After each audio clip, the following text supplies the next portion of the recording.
محمد بن قاسم نے نقاب اتار ڈالا۔ کمسن شاہ سوار کا چہرہ لوگوں کی توقع سے کہیں زیادہ متین اور سنجیدہ تھا۔ اس کی خوبصورت سیاہ آنکھوں سے شوخی کی بجائے معصومیت ٹپکتی تھی۔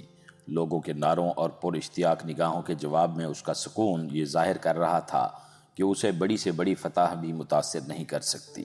جو نوجوان اسے کندھوں پر اٹھا کر دمشق کی گلیوں میں اس کا شاندار جلوس نکالنے کے ارادے سے بڑھے تھے، دم بخود ہو کر اس کی طرف دیکھ رہے تھے۔ ایوب نے اپنے ایک عرب دوست سے کہا، میں سچ کہتا ہوں کہ میں نے یونان کے مجسموں میں بھی کوئی صورت بیک وقت اس قدر خوبصورت، معصوم، سادہ اور باروب نہیں دیکھی۔ ایک عرب نے پوچھا، آپ کہاں سے آئے ہیں؟ محمد بن قاسم نے جواب دیا، بصرہ سے۔ اس پر کئی لوگ یہ اصرار کرنے لگے کہ آپ ہمارے ہاں ٹھہریے۔ محمد بن قاسم نے سب کا شکریہ ادا کرتے ہوئے کہا، میں دمشق کے لوگوں کے پاس ایک ضروری پیغام لے کر آیا ہوں اور مجھے جلد واپس جانا ہے۔ اگر آپ سب خاموشی سے میرا پیغام سن لیں تو یہ مجھ پر بڑی عنایت ہوگی۔ لوگ اب بہت زیادہ تعداد میں محمد بن قاسم کے گرد جمع ہو رہے تھے۔ ولید بن عبد الملک عہدیداروں کی جماعت کے ہمراہ آگے بڑھا۔ لوگ امیر المومنین کو دیکھ کر ادھر ادھر ہٹ گئے۔ ولید نے محمد بن قاسم کے قریب پہنچ کر کہا، میرے خیال میں یہ تمہارے لیے بہترین موقع ہے۔ تم گھوڑے پر سوار ہو جاؤ تاکہ سب لوگ تمہاری صورت دیکھ سکیں۔ محمد بن قاسم گھوڑے پر سوار ہو گیا۔ مجمع میں کانوں کان ایک سرے سے دوسرے سرے تک یہ خبر پہنچ چکی تھی کہ یہ سیاہ پوش نوجوان کوئی اہم خبر سنانا چاہتا ہے، اور وہ لوگ جو اگلی قطاروں میں تھے یکے بعد دیگرے زمین پر بیٹھ رہے تھے۔ محمد بن قاسم نے مختصر الفاظ میں سرادیب کی مسلمان بیواؤں اور یتیم بچوں کی المناک داستان بیان کی۔ اس کے بعد زبیر سے رومال لے کر ناہید کا مکتوب پڑھ کر سنایا۔ بیواؤں اور یتیم بچوں کی سرگزشت سننے کے بعد عوام کے دلوں پر ناہید کے مکتوب کے الفاظ تیر و نشتر کا کام کر رہے تھے۔ مکتوب سنانے کے بعد محمد بن قاسم نے رومال زبیر کو واپس دیتے ہوئے بلند آواز میں کہا، فدایان اسلام، میں تم میں سے اکثر کی آنکھوں میں آنسو دیکھ رہا ہوں، لیکن یاد رکھو، ستم رسیدہ انسانیت کے دامن پر ظلم کی سیاہی کے دھبے آنسوؤں سے نہیں خون سے دھوئے جاتے ہیں۔ جبر و استبداد کی جو آگ سندھ کے وسیع ملک میں سلگ رہی ہے، ہم نے دور سے اس کی ہلکی سی آنچ محسوس کی ہے، اور وہ اس لیے کہ ہمارے چند بھائی، چند مائیں اور چند بہنیں اس آتش کدہ میں جل رہی ہیں۔ لیکن ہمیں ان لاکھوں بے کسوں کا حال معلوم نہیں جو مدت سے سندھ کے استبدادی نظام کی زنجیروں میں جکڑے ہوئے ہیں۔ یہ تیر جو ایک مسلمان لڑکی کے جسم میں پیوست ہوا، ان لاکھوں تیروں میں سے ایک تھا جن کی مشق سندھ کا مغرور و جابر حکمران اپنی بے کس رعایا کے سینوں پر کرتا ہے۔ آج سندھ میں اگر ہماری بہنیں اور بھائی قید خانے کی تاریک کوٹھڑی میں مجاہدین اسلام کے گھوڑوں کی ٹاپ سننے کے منتظر ہیں، آج اگر وہ اللہ اکبر کے ان نعروں کا انتظار کر رہے ہیں جن میں اب بھی دیبل کے قلعے کی مضبوط دیواروں پر زلزلہ طاری کر دینے کی قوت موجود ہے، تو مجھے یقین ہے کہ سندھ کے عوام جو برسوں سے ظلم و استبداد کی آگ میں جل رہے ہیں، افق مغرب سے رحمت کی ان گھٹاؤں کے منتظر ہیں جو آج سے کئی برس پہلے آتش کدائے ایران کو ٹھنڈا کر چکی ہیں۔ ان کے مجروح سینوں سے یہ آواز نکل رہی ہے کہ اے کاش وہ مجاہد جنہوں نے اپنے خون سے باغ آدم میں مساوات، عدل، انصاف اور امن کے پودے کی آبیاری کی ہے، سندھ کے حکمران کے ہاتھوں سے ظلم کی تلوار چھین لیں اور ان کے گھوڑے ان خاردار جھاڑیوں کو مسل ڈالیں جن کے ساتھ انسانیت اور آزادی کا دامن الجھا ہوا ہے۔ مسلمانوں، یہ خبر ہمارے لیے بری بھی ہے اور اچھی بھی۔ بری اس لیے کہ ہمیں اپنے بھائیوں اور بہنوں کا حال سن کر دکھ ہوا، اور اچھی اس لیے کہ حق و صداقت کی تلوار کے سامنے کیسر و کسریٰ کی طرح ایک اور مغرور سر اٹھا ہے۔ آؤ اسے بتا دیں کہ ہماری تلواریں کند نہیں ہوئیں۔ گزشتہ چند برسوں میں ہمارے اندرونی خلفشار نے ہمیں بہت نقصان پہنچایا ہے۔ وہ سلطنتیں جو ہمارے آباء و اجداد کے نام سے تھراتی تھیں، آج ہمارے خلاف اعلان جنگ کر رہی ہیں۔ ایک مظلوم لڑکی کا یہ خط اگر تمہاری رگوں میں حرارت پیدا نہ کر سکا تو یاد رکھو، روئے زمین پر ہماری عظمت اور عروج کے دن گنے جا چکے ہیں۔ لیکن میں مایوس نہیں۔ میں تم میں سے کسی کے چہرے پر مایوسی نہیں دیکھتا۔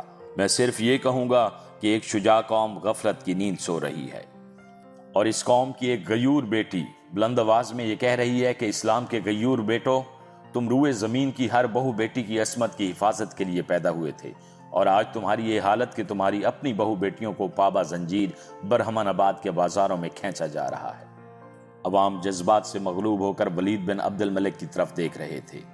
ایک مومر شخص نے آگے بڑھ کر کہا، اگر ہم سے پہلے یہ خبر امیر المومنین تک پہنچ چکی ہے تو ہم حیران ہیں کہ انہوں نے ابھی تک سندھ کے خلاف اعلان جہاد کیوں نہیں کیا۔ ہجوم آتش فشاں پہاڑ کی طرح بھرا بیٹھا تھا، چاروں طرف جہاد جہاد کے فلک شگاف نعرے گونجنے لگے۔ محمد بن قاسم نے دونوں ہاتھ بلند کرتے ہوئے لوگوں کو خاموش کیا اور پھر اپنی تقریر شروع کی۔ میرے مخاطب وہ لوگ نہیں جو ایک ہنگامی جوش کے باعث چند نعرے لگا کر خاموش ہو جاتے ہیں۔ زندہ قومیں نعرے بلند کرنے سے پہلے اپنی تلواریں بے نیام کر کے میدان میں کودتی ہیں۔ تم دمشق میں چند نعرے لگا کر ان نگاہوں کی تشکی نہیں کر سکتے جو یہاں سے ہزاروں میل دور تمہاری تلواروں کی چمک دیکھنے کے لیے بے قرار ہیں۔ امیر المومنین کو اپنی ذمہ داری کا احساس ہے، لیکن انہوں نے ابھی تک تمہارے نعرے سنے ہیں۔ کاش ان نعروں کے ساتھ وہ تلواریں بھی نیام سے باہر آنے کے لیے بے قرار ہوتیں جن کی نوک کے ساتھ تمہارے آباء و اجداد سطوت اسلام کی داستان لکھ گئے ہیں۔ میں دیکھنا چاہتا ہوں کہ قادسیہ اور اجنادین کے مجاہدوں کی اولاد میں زندگی کی کوئی رمق باقی ہے یا نہیں۔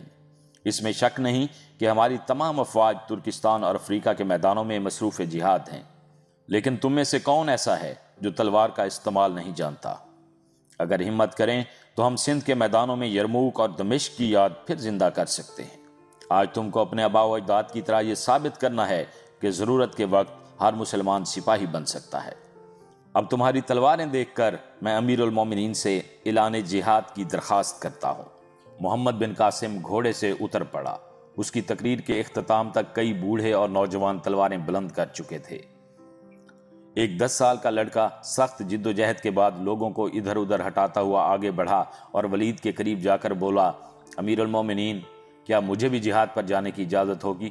مجھے معلوم نہ تھا، ورنہ میں تلوار لے کر آتا، لیکن میں ابھی لے آتا ہوں، آپ انہیں تھوڑی دیر روکیں۔ ولید نے پیار سے اس کے سر پر ہاتھ رکھتے ہوئے کہا، تمہیں ابھی چند سال اور انتظار کرنا پڑے گا۔ لڑکا دل برداشتہ ہو کر محمد بن قاسم کے قریب آ کھڑا ہوا۔ ولید کے اشارے پر ایک شخص ایک کرسی اٹھا لایا اور اس نے کرسی پر کھڑے ہو کر کہا، اس نوجوان کی تقریر کے بعد مجھے کچھ اور کہنے کی ضرورت نہیں۔ خدا کا شکر ہے کہ تمہاری غیرت زندہ ہے، میں سندھ کے خلاف اعلان جہاد کرتا ہوں۔ ہجوم نے پھر ایک بار نعرے بلند کیے۔ ولید نے سلسلہ کلام جاری رکھتے ہوئے کہا، میں یہ چاہتا ہوں کہ ایک ہفتہ کے اندر اندر دمشق کی فوج بصرہ روانہ ہو جائے۔ وہاں اگر محمد بن قاسم جیسے چند اور نوجوان موجود ہیں تو مجھے یقین ہے کہ کوفہ اور بصرہ سے بھی سپاہیوں کی ایک اچھی خاصی تعداد جمع ہو جائے گی۔ آپ میں سے جن لوگوں کے پاس گھوڑے نہیں ہیں ان کے لیے گھوڑوں، اور جن کے پاس اسلحہ جات نہیں ان کے لیے اسلحہ جات کا انتظام کیا جائے گا۔ میں جو اہم ترین خبر آپ کو سنانا چاہتا ہوں وہ یہ ہے کہ محمد بن قاسم کو سندھ پر حملہ کرنے والی افواج کا سپہ سالار مقرر کرتا ہوں۔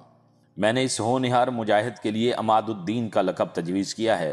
آپ دعا کریں کہ یہ صحیح معنوں میں عماد الدین ثابت ہو۔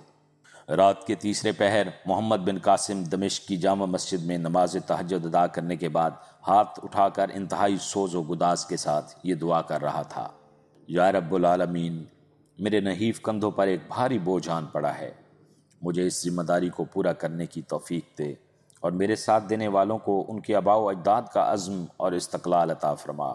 حشر کے دن فدایان رسول اللہ صلی اللہ علیہ وسلم کی جماعت کے سامنے میری نگاہیں شرمسار نہ ہوں۔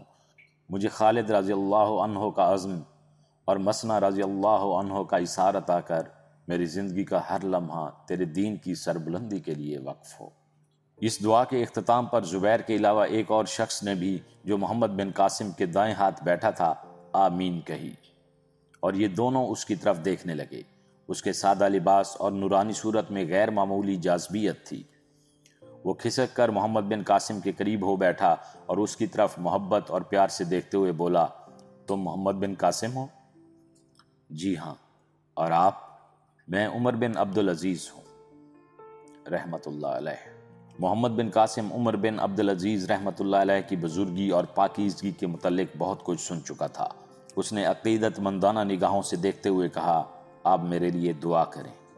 حضرت عمر بن عبدالعزیز رحمت اللہ علیہ نے فرمایا، خدا تمہارے نیک ارادے پورے کرے۔ محمد بن قاسم نے کہا، ایک مدت سے میرا ارادہ تھا کہ آپ سے نیاز حاصل کروں، آج آپ کی ملاقات کو تائید غیبی سمجھتا ہوں، مجھے کوئی نصیحت فرمائیں۔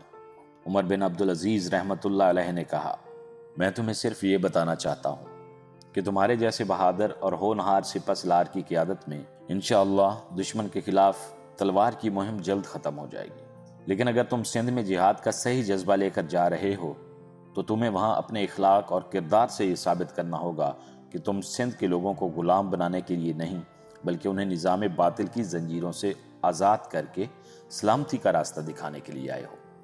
تم کو انہیں یہ بتانا ہے کہ دائرہ توحید میں قدم رکھنے والا ہر انسان دنیا کی غلامی سے آزاد ہو سکتا ہے۔ تم ایک ایسے ملک میں جا رہے ہو جس میں نیچ ذات کے لوگ اپنے اوپر اونچی ذات والوں کے جبر و اختیار کا پیدائشی حق تسلیم کرتے ہیں۔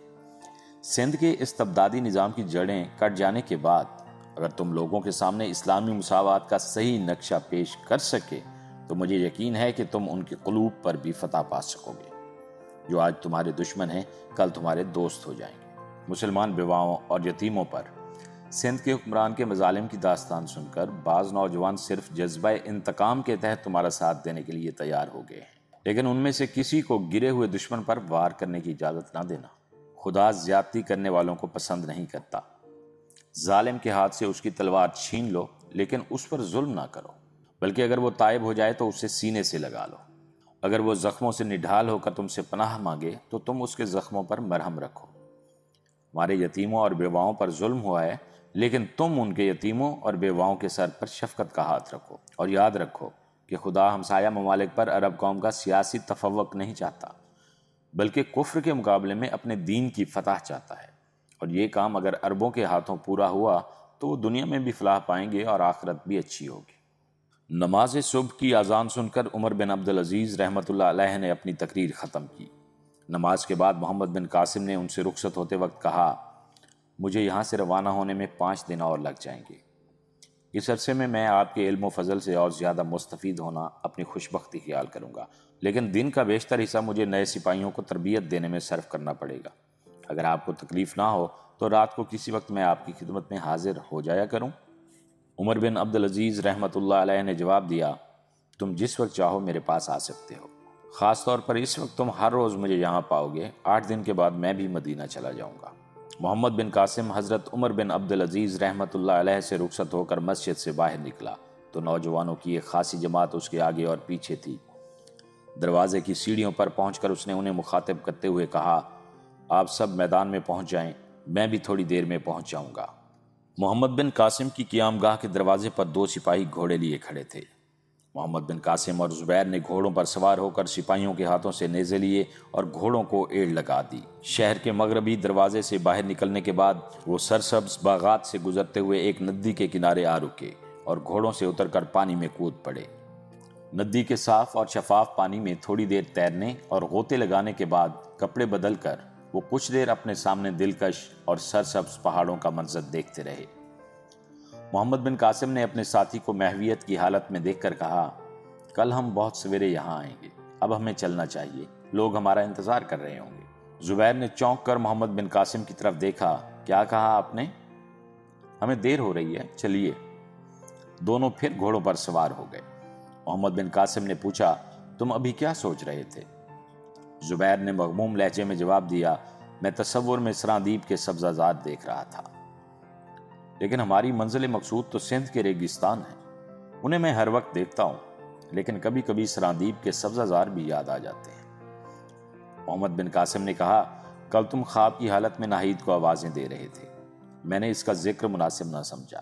اب اگر برا نہ مانو تو میں پوچھتا ہوں کہ خواب میں تم نے کیا دیکھا تھا؟ زبیر نے اپنے چہرے پر ایک اداس مسکراہٹ لاتے ہوئے کہا، میں نے خواب دیکھا تھا کہ دیبل کے چند سپاہی میرے چاروں طرف ننگی تلواریں لیے کھڑے ہیں اور کچھ ناہید کو پکڑ کر قید خانے کی طرف لے جا رہے ہیں اور میں بھاگ کر اسے چھڑانا چاہتا ہوں۔ محمد بن قاسم نے کہا، میرا خیال ہے کہ ناہید کی یاد کا آپ کے دل و دماغ پر گہرا اثر ہے، میں اسے انکار نہیں کرتا۔ جن حالات میں ہم ایک دوسرے سے ملے اور بچھڑے ہیں، ان حالات میں شاید کوئی بھی اس بہادر اور غیور لڑکی کو اپنے دل میں جگہ دینے سے انکار نہ کرتا۔ ایک ہرن بھاگتا ہوا قریب سے گزر گیا۔ محمد بن قاسم نے نیزہ سنبھالتے ہوئے کہا، اس کی پچھلی ٹانگ زخمی ہے، کسی اوچھے تیر انداز نے اس پر وار کیا ہے، آؤ اس کا تعاقب کریں۔ زبیر اور محمد بن قاسم نے ہرن کے پیچھے گھوڑے سر پر چھوڑ دیے۔ زخمی ہرن زیادہ دور تک نہ جا سکا اور محمد بن قاسم کے نیزے کی ایک ہی ضرب کے ساتھ نیچے گر پڑا۔ زبیر نے گھوڑے سے اتر کر اسے ذبح کیا اور پچھلی ران سے تیر نکالتے ہوئے کہا، اگر ہم اسے نہ دیکھتے تو یہ کسی جھاڑی میں بری طرح جان دے دیتا۔ چند سوار درختوں کی آڑ سے نمودار ہوئے اور محمد بن قاسم نے ان میں سے سلیمان کو پہچانتے ہوئے کہا، ارے یہ تو ہمارے پرانے دوست ہیں۔ سلیمان نے قریب پہنچ کر اپنے گھوڑے کی باگ کھینچی اور کہا، یہ شکار ہمارا ہے۔